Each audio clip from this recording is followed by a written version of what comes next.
Very good afternoon friend. इस video में class 7th NCERT geography का नेक्स्ट चैप्टर है और ये आपके लिए बहुत ही इम्पॉर्टेंट वीडियो है क्योंकि इस वीडियो में आप बहुत से ऐसे इम्पॉर्टेंट फैक्ट के बारे में जानने वाले हैं।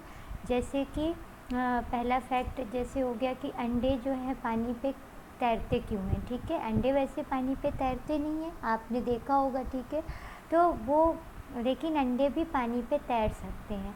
ठीक है, अब ये मैं किससे कोरिलेट कर सकती हूँ, इसको जैसे कि कोरिलेट करना, जैसे आपने डेड सी का नाम सुना होगा। तो डेड सी पे जो तैराक होते हैं, स्विमर्स होते हैं, वो आसानी से वहाँ तैर सकते हैं। ठीक है, वो उसमें जो है डूबते नहीं हैं, सिंक नहीं होते हैं। यदि आप उस डेड सी पे कोई भी चीज़ डाल दीजिए, इज़राइल में है डेड सी, ठीक है, तो वो चीज़ उस पर डूब नहीं सकती है। तो रीज़न क्या है, जैसे मैंने बताया अंडे पानी पे तैर सकते हैं, वैसे ही डेड सी पे जो है कोई भी चीज़ डूबती नहीं है। दोनों का रीज़न एक है। तो ये चैप्टर जो है आपके इसी चीज़ का आंसर देने वाला है। ठीक है, तो ये आप स्टार्टिंग से लास्ट तक देखिएगा। ये आपके लिए बहुत इंपॉर्टेंट हो सकता है क्योंकि ये सी से रिलेटेड है, समुद्र से रिलेटेड है और इसमें आपके बहुत से इम्पॉर्टेंट फैक्ट मिल सकते हैं। तो आपके लिए बहुत इम्पॉर्टेंट चैप्टर होने वाला है। ठीक है, तो चलिए हम इसको स्टार्ट करते हैं चैप्टर को, ज़्यादा आपका टाइम ना लेते हुए क्योंकि आपके एग्ज़ाम भी है। तो 5th चैप्टर है, जल से रिलेटेड है, वाटर। ठीक है, जैसे हम सभी जानते हैं कि वाटर हमारे लिए बहुत ही ज़्यादा इम्पॉर्टेंट है। बिना वाटर के तो जीवन ही संभव नहीं है। कुछ दिन तक, 1 दिन 2 दिन हम रह सकते हैं, उससे ज़्यादा तो नहीं रह सकते। ठीक है, और हर चीज़, कोई छोटा सा एक पौधा भी यदि आपको लगाना है, यदि आपने उसको भी वाटर नहीं दिया तो वो भी सूख जाएगा। मतलब कि जितनी लिविंग बींग्स हैं वो विदाउट वाटर, तो वो अब ये चीज़ सोच ही नहीं सकती कि वो जी सकती हैं। ठीक है, लेकिन ये जो वाटर होता है ना, ये वाटर भी जो है ये हर जगह सेम नहीं होता। वाटर सेम है, H2। वाटर का फॉर्मूला क्या होता है आप सभी जानते ही होंगे। वाटर का फॉर्मूला होता है H2O। ठीक है, मतलब कि 2 हाइड्रोजन और 1 ऑक्सीजन। इसका रेशियो कितना है, 2:1, मतलब कि 2 हाइड्रोजन और 1 ऑक्सीजन। ये जो रेशियो है ये आप ऑल ओवर द वर्ल्ड, कोई भी वाटर हो, कोई भी पॉल्यूटेड वाटर हो, कैसा भी वाटर हो, ठीक है, उसका फॉर्मूला यही होगा पूरे विश्व पे, ऑल ओवर द वर्ल्ड। ये फॉर्मूला नहीं चेंज होने वाला। यदि फॉर्मूला चेंज हो जाएगा तो वो वाटर ही नहीं होगा। ठीक है, तो ये तो सेम होगा, लेकिन फिर क्या अलग क्या होता है। कहीं आप देखते हैं कि बहुत स्वच्छ पानी है, जैसे आप ही के घर में जो है आरओ लगा होगा। ठीक है, तो आप उसका पानी पीते हैं, बाहर का पानी नहीं पीते हैं। ठीक है, बाल लोगों के बहुत ज़्यादा झड़ते हैं, पानी यदि ख़राब होता है, बहुत ज़्यादा सॉल्टी होता है या तो उसमें बहुत ज़्यादा मिनरल्स होते हैं, हेल्थ डिस्टर्ब होने लगती है यदि पानी में बहुत ज़्यादा मिनरल्स होते हैं। यदि उसमें कम मिनरल्स, जैसे कि अब आप लोग आरओ का पानी पीते, ठीक है, तो आरओ क्या करता है, सारे मिनरल्स को निकाल देता है, लेकिन हमको कुछ मिनरल्स ज़रूरी भी हैं हमारे बॉडी में, सारे मिनरल्स ही निकाल देता है वो वाटर से। तो वो भी अब जो है लोगों को नुकसान करने लगा है। आरओ का पानी भी जो लोग लगातार पीते हैं उनकी बॉडी में बहुत से साइड इफ़ेक्ट दिखने लगे। क्यों? क्योंकि वाटर के से जो कुछ मिनरल्स हैं जो हमारी बॉडी में मिलते हैं वो बहुत ही हमारी बॉडी के लिए इम्पॉर्टेंट है, लेकिन आरओ तो सारे मिनरल्स निकाल देता है, वो एकदम पानी को क्लीन कर देता है, विदाउट मिनरल्स कर देता है, तो वो भी हमारे हेल्थ के लिए अच्छा नहीं होता है। ठीक है, हर चीज़ जो है सीमा तक ही हम ले सकते। कोई भी चीज़ जो है, बोलते हैं ना, अति सर्वत्र वर्ज्यते। यदि किसी भी चीज़ की अधिकता हो जाती है तो वो हमेशा नुकसान ही करती है। ठीक है, तो वही रीज़न है। तो ये वाटर का formula all over the world तो यही सेम ही रहेगा, लेकिन फिर क्या चेंज क्या है, ये जो वाटर्स में मिनरल्स पाए जाते हैं इनकी वजह से जो है कहीं पानी जो है ज़्यादा सॉल्टी है। ठीक है, कहीं पानी में जो है लेड है, कहीं पानी में कोई अदर मिनरल्स बहुत ज़्यादा है। ठीक है, बोलते हैं ना हार्ड वाटर, सॉफ्ट वाटर, ये इसी बेसिस पे बोलते हैं पानी में मिनरल्स, मतलब कि जो खनिज हैं, क्योंकि पानी ज़मीन के अंदर से निकलता है। ठीक है, अब इतना ज़्यादा पॉल्यूशन हो गया तो नदी उसका सोर्स होता है। अब पॉल्यूशन इतना हाई होता जा रहा है तो पानी में क्या है, सारी चीज़ें मिल जाती हैं, हम सब पानी में तो बहा देते हैं, ठीक है। तो उसकी वजह से पानी में केमिकल्स अधिक हो गए हैं, तो वो हमारी बॉडी के लिए नुकसान करते हैं। तो इन केमिकल्स के अकॉर्डिंग वाटर को हार्ड वाटर और सॉफ्ट वाटर में डिवाइड किया जाता है। तो ये आपके एग्ज़ाम के पॉइंट ऑफ व्यू से भी बहुत इंपॉर्टेंट है, ठीक है। तो ये सी से रिलेटेड, जैसे यहाँ तो इतने ज़्यादा कोई ऐसी इंफॉर्मेशन नहीं है कि जो हम ये है कि जो अलवण जल के मुख्य स्रोत, अलवण जल मतलब कि जो सॉफ्ट वाटर, ठीक है, जिसमें कि लवण नहीं होते, सॉल्ट प्रेजेंट नहीं होते हैं, तो उनके स्रोत क्या है, नदी, तालाब, सोते, हिमनद, ठीक है। हिमनद मतलब कि ग्लेशियर्स। ये क्यों है, इसके स्रोत इसलिए हैं क्योंकि ये बहता हुआ जल है, ये रुका हुआ जल नहीं। जो जल को हम स्टोर कर देते हैं, फिर उसमें कोई केमिकल्स मिलाते हैं तो उसमें स्टोर रहता है, ठीक है, तो वो जल जो है पॉल्यूटेड हो जाता है। लेकिन जो बह रहा है, तो बहते हुआ जल क्या होता है कि वो अलग अलग स्रोत से जो है, कहीं जैसे कि अब कोई नदी है, पहाड़ों से आ रही है, ठीक है, तो उसका पानी जो है ज़्यादा स्वच्छ होगा जब तक उसमें कि कोई भी फैक्ट्री वगैरह का जो है कचरा नहीं मिलाया गया होगा, तब तक उसका पानी बहुत स्वच्छ रहता है, क्योंकि वो पहाड़ों से आ रही होती, ग्लेशियर से आ रही होती। और ग्लेशियर्स का पानी जो है सबसे ज़्यादा सॉफ्ट वाटर और ड्रिंकिंग माना जाता है। क्यों? क्योंकि उसमें बिल्कुल भी लवण नहीं होते, सॉल्ट नहीं होते, सॉल्ट की मात्रा बहुत ज़्यादा कम होती है, ठीक है, जो हमारे खाने के लिए, हमारे पीने योग्य बहुत अच्छा होता है। तो वो सबसे अच्छा पानी माना जाता है। लेकिन हर जगह तो ग्लेशियर हो नहीं सकते ना, ग्लेशियर से ही नदियाँ आती हैं, तो वो बहुत स्वच्छ होती हैं। लेकिन जैसे जैसे हम उनको पॉल्यूटेड करते जाते हैं तो वो पानी जो है हमारे लिए ख़राब होता जाता है, ठीक है। तो ये अलवण का मतलब होता है कि इनमें जो है ये सोडियम क्लोराइड, ठीक है, NaCl, जो कि खाने में भी हम उपयोग करते हैं, नमक जो घर में हम उपयोग करते हैं ना, वो सोडियम क्लोराइड ही होता है, ये भी आपको पता होना चाहिए। और ये हमको समुद्र से ही मिलता है, समुद्र में जो है नमक वहीं से प्राप्त किया जाता है, ठीक है, वाटर से ही मिलता है। तो ये चीज़ें, तो इसी की मात्रा कहीं अधिक है, कहीं कम है। इसके साथ साथ और अन्य लवण है, लेकिन सोडियम क्लोराइड जो है मुख्यतः यही होता है, इसी की मात्रा जो है सबसे ज़्यादा पाई जाती है, या सबसे ज़्यादा इसी को लिया जाता है अन्य लवण के तुलना में, ठीक है। तो इसी के अकॉर्डिंग जो है हम विभिन्न कैटेगरी में, मतलब मैनीज कैटेगरीज़ में हम वाटर को डिवाइड करते हैं कि वाटर में जो है सैलिनिटी कितनी ज़्यादा है, लवणता कितनी ज़्यादा है। मीन्स कि ये जो लवण है, सोडियम क्लोराइड, जो मैंने अभी आपको एग्जांपल दिया ना, ये कितना ज़्यादा वाटर में पाया जा रहा है, किस वाटर में, ठीक है। जैसे यहाँ सिंपल सा यहाँ डिफिनीशन है, लवणता का मतलब होता है 1000 ग्राम में मौजूद नमक की मात्रा मतलब NaCl, ठीक है, NaCl, सोडियम क्लोराइड, ये एक जो है कंपाउंड है, केमिकल कंपाउंड है। तो इसकी जो मात्रा है ये 1000 ग्राम में, ठीक है, 1000 ग्राम जो जल है, कि जैसे कि आप मार्केट जाते हैं ना, तो आप बोलते हैं ना कि हमको 1 किलो शक्कर दे दीजिए, मांगते हैं ना 1 kg शक्कर दे दीजिए, ठीक है। तो 1 kg शक्कर का मतलब क्या हो गया, 1000 क्या है, ग्राम है, तो यही हो गया, ठीक है। तो इतनी जितनी केजी आपने शक्कर लिया है ना, इतनी ही तो 1 kg शक्कर या 1 kg वाटर ले लीजिए आप, ठीक है, 1000 ग्राम बोला है ना, तो वही है। तो 1000 ग्राम में जो है इस NaCl की कितनी मात्रा है, इसी को हम क्या बोलते हैं, सैलिनिटी या लवणता बोलते हैं। तो जो हमारे महासागर होते हैं उनमें औसत लवणता, औसत का मतलब क्या होता है, हमने आपको बताया था, औसत का मतलब होता है कि जैसे कि आप सिंपल से अपनी क्लास का ले लीजिए, आपके क्लास में मान लीजिए कि 5 बच्चे हैं, ठीक है, छोटा सा एग्जांपल लेती हूँ, 5 ही बच्चे टोटल है, ठीक। अब रिज़ल्ट ओपन हुआ, आपका डिक्लेयर हुआ, तो आप after the declaration of result, अब किसी के नंबर तो सेम होंगे नहीं, कोई 85 पाएगा, कोई 95 पाएगा, कोई 80 पाएगा, ऐसे नंबर्स आप लोग पाएंगे, ठीक है। तो इन पाँचों ने जो है डिफरेंट नंबर पाए, ठीक है, लेकिन टोटल कितने स्टूडेंट हैं, total number of student is 5, number is different, ठीक है। तो इन पाँचों, अब हम बोलें कि किसी भी इस क्लास का एवरेज कितना है, मतलब एवरेज परसेंटेज कितना गया क्लास का, तो हम कैसे निकालेंगे, तो ये जो सारे स्टूडेंट है 1 2 3 4 5, इन सारे स्टूडेंट को हम क्या करेंगे, इनके नंबर, जैसे मान लीजिए 85 पाया किसी ने 90 पाया, किसी ने 75 पाया, किसी ने 82 पाया, और किसी ने 94 पाया। ठीक है, तो 5 हो गए ना, 5 नंबर्स हो गए। अब इसको हम टोटल नंबर ऑफ़ स्टूडेंट कैसे हो गए 5, डिवाइड कर देंगे इनको प्लस करके, तो जो भी आंसर आएगा वो इसका एवरेज हो गया। ठीक है, इस तरह औसत निकालते आप लोग मैथ में निकालते होंगे, या फिर आप अपना परसेंटेज निकालते होंगे, तो ऐसे ही निकालते हैं जितने आपके सब्जेक्ट है उसके अकॉर्डिंग। ठीक है, तो यहाँ भी उसी यही औसत लवणता, यही औसत कहलाता है और एवरेज। ठीक है, अब औसत लवणता मतलब किस लवणता को औसत निकालना है, तो उसका एक फॉर्मूला होता है, उसके अकॉर्डिंग रख के निकाला गया। तो क्या देखा गया कि 35 भाग प्रति 1000 ग्राम, मतलब कि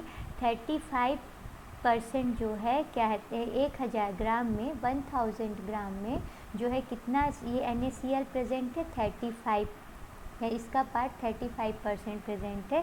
तो ये जो है सी में, सी लेवल पे, इसीलिए सी का जो पानी है, समुद्र का पानी इतना खारा होता है क्योंकि वहाँ इतना ज़्यादा सॉल्ट होता है। 1 ग्राम मतलब 1 किलो वाटर में इतना ज़्यादा सॉल्ट होता है। ठीक है, तो ये आपको एग्ज़ाम में पूछा जाता है कि कितना होता है, तो आपको ये पता होना चाहिए। लवणता किसे कहते हैं ये भी पता होना चाहिए। ठीक है, छोटी छोटी चीज़ें बहुत इंपॉर्टेंट, अभी आपको नहीं इसकी इम्पोर्टेंस समझ में आ रही, जब आप एग्ज़ाम देंगे ना तो ये छोटी छोटी चीज़ें ही आपके एग्ज़ाम में आपको फंसा देती हैं। ठीक है, तो अब देखिए महासागरों का यहाँ पर यहाँ सब जगह जो है अलग अलग एक दिया गया है। ठीक है, जल का वितरण की अब जल का वितरण कैसे आप जानते हैं कि जो पीने वाला पानी होता है, ठीक है, हमारे पृथ्वी का अधिकांश भाग कैसा है, जलीय भाग, खारी है, खारा पानी है, सॉल्टी है। अब वो क्या है, समुद्र के रूप में है। ठीक है, जिसका हम उपयोग नहीं कर सकते, उसका उपयोग हम कर सकते कब, उसको वापस से हमको बहुत सारी प्रोसेस करनी पड़ेंगी और उसको जो है यूज़ के रूप में बनाना पड़ेगा, तब हम उसका यूज कर सकते हैं। वैसे हम समुद्र के पानी का इतना खारा होता है कि हम उससे तो नहा भी नहीं सकते। ठीक है, कपड़े भी नहीं साफ़ हो सकते, तो और बताइए क्या यूज हो सकता है, और तो कुछ यूज़ नहीं हो पाएगा। तो इसलिए जो है समुद्र का पानी, तो यहाँ जो है पानी का स्रोत बताया गया कि कितना है, तो भूमिगत जल जो अंडरग्राउंड वाटर है वो आपके तो इतना ही प्रेजेंट है। आपके जो ग्लेशियर्स होते हैं वो इतने हैं, टोटल वाटर में केवल इतने परसेंट है, जो कि आपके मतलब सॉफ्ट वाटर या ड्रिंकिंग वाटर के मेन सोर्स है, ग्लेशियर है, वो भी आपके केवल इतने परसेंट है। तो अब बताइए वाटर को सेव करना कितना ज़रूरी है, इसीलिए हमें वाटर जो है वेस्ट नहीं करना चाहिए, बहुत ज़्यादा सेव करना चाहिए, क्योंकि बहुत बड़ी लाइफ है और इतना सा वाटर है। देखिए, ये तो पूरा समुद्र का वाटर जो हम यूज़ नहीं कर सकते, ग्लेशियर का वाटर ओनली इतने परसेंट है। तो सोचिए हमारे लिए बिना पानी के तो हम कुछ भी नहीं सोच सकते। तो वाटर सोचिए कितना, अब ग्राउंड वाटर जो कि हम इतना ज़्यादा बोर से निकालते रहते हैं, वेस्ट करते रहते हैं, वो केवल वो तो 1% भी नहीं है, उससे भी कम है। तो सोचिए हमें कितना ज़्यादा वाटर को सेव करने की ज़रूरत है। ठीक है, तो यहाँ सारे जो है ये वाटर का बताया गया है कि कौन कितना स्रोत अवेलेबल है, ये ज़्यादा आपके इम्पॉर्टेंट नहीं है। ठीक है, यहाँ पास आपका ये इम्पॉर्टेंट है डेड सी। ठीक है, इजराइल के मृत सागर में जो है 340 ग्राम प्रति लीटर लवणता होती है। यहाँ देखिए एवरेज कितना है सी का, 35 है। ठीक है, लेकिन यहाँ देखिए यहाँ तो 340 है, मीन्स कि 1000 ग्राम में कितना सॉल्ट है, 340 है। 35 में ही हम यूज़ नहीं कर पा रहे, यहाँ तो 340 मतलब कि बहुत बहुत बहुत ज़्यादा सॉल्ट है।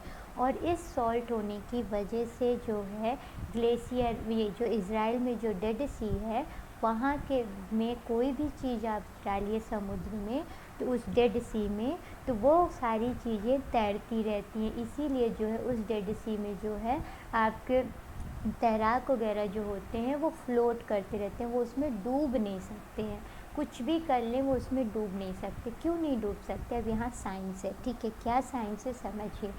देखिए, आप जानते हैं ना कि स्टोन, पत्थर को आप पानी में डालते हैं, वो क्या हो जाता है, सिंक हो जाता है। मान लीजिए ये पानी भरा हुआ है, ठीक है, ये तो आप इस पत्थर को इसमें डालेंगे तो ये सिंक होके नीचे चला जाएगा, डूब जाएगा। ठीक है, आप ये अंडा ले लीजिए, छोटा सा एग्जांपल मैं ले रही हूँ, एग। ठीक है, एग को लिया, एग को भी हमने पानी में डाला तो ये क्या हो गया, सिंक हो गया। कभी आपने एग को तैरते देखा, नहीं देखा, लेकिन हाँ एग को भी आप तैरा सकते हैं। घर में आप ये प्रैक्टिकल कर लीजिए, यहाँ प्रैक्टिकल करना भी लिखा हुआ है, पढ़ लीजिएगा, कर लीजिए कैसे तैरा सकते हैं।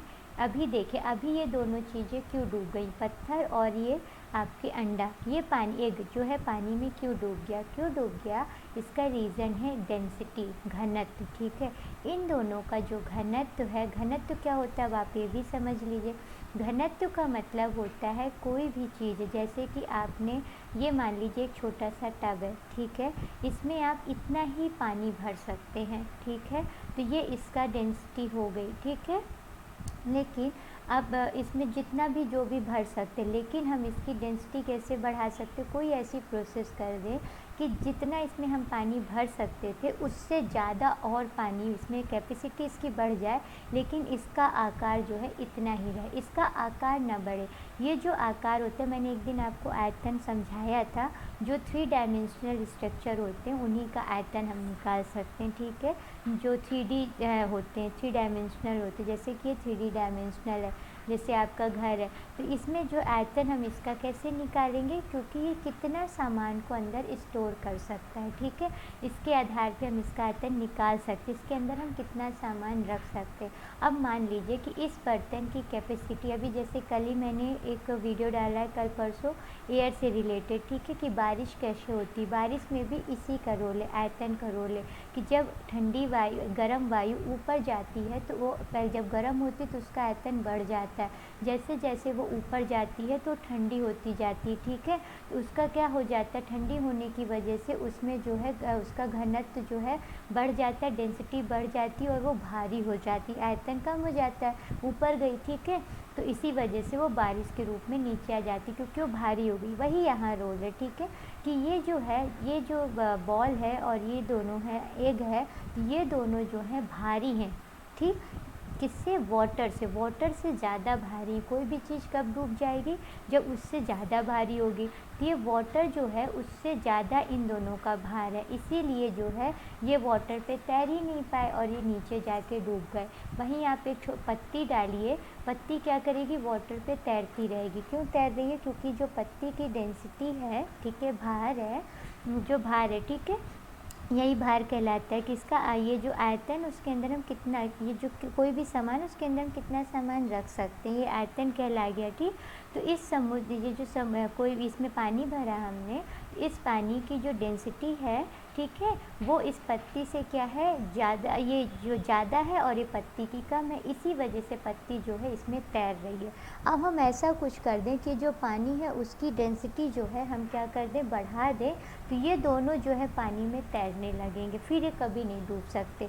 तो ये इसमें हम कैसे बढ़ा सकते हैं, सॉल्ट डालेंगे तभी तो पानी की डेंसिटी बढ़ेगी। समुद्र का पानी की डेंसिटी क्यों ज़्यादा है, क्योंकि वहाँ सॉल्ट बहुत ज़्यादा है, ठीक है, NaCl। तो सिंपल सा, आप घर में नमक है आपके, बहुत ज़्यादा सॉल्टी कर दीजिए, पानी में बहुत ज़्यादा नमक डाल दीजिए और फिर आप एग को डालिए, तो आपका जो एग है वो पानी में क्या करने लगेगा, तैरने लगेगा, वो पानी पे डूबेगा नहीं। क्यों, क्योंकि अब जो ये पानी है इसकी डेंसिटी जो है इस वाले एग से क्या हो गई है, ज़्यादा हो गई। जब पानी की डेंसिटी किसी भी पदार्थ से, बाहरी पदार्थ से ज़्यादा हो जाती है तो वो पदार्थ, ये जो मैटर है वो पानी में तैरने लगता है, ठीक, इसीलिए पत्ती पानी में तैरती है, क्योंकि पत्ती की डेंसिटी जो है पानी से कम है। अब अंडे की डेंसिटी पानी से कम हो गई, क्योंकि पानी में हमने सॉल्ट मिला दिया है, ठीक है, उसकी डेंसिटी बढ़ा दी है, तो अंडा जो है वो पानी पे क्या हो रहा है, ईजिली जो है वो तैर रहा है, ठीक। तो यही रीज़न होता है अंडे का पानी में तैरना।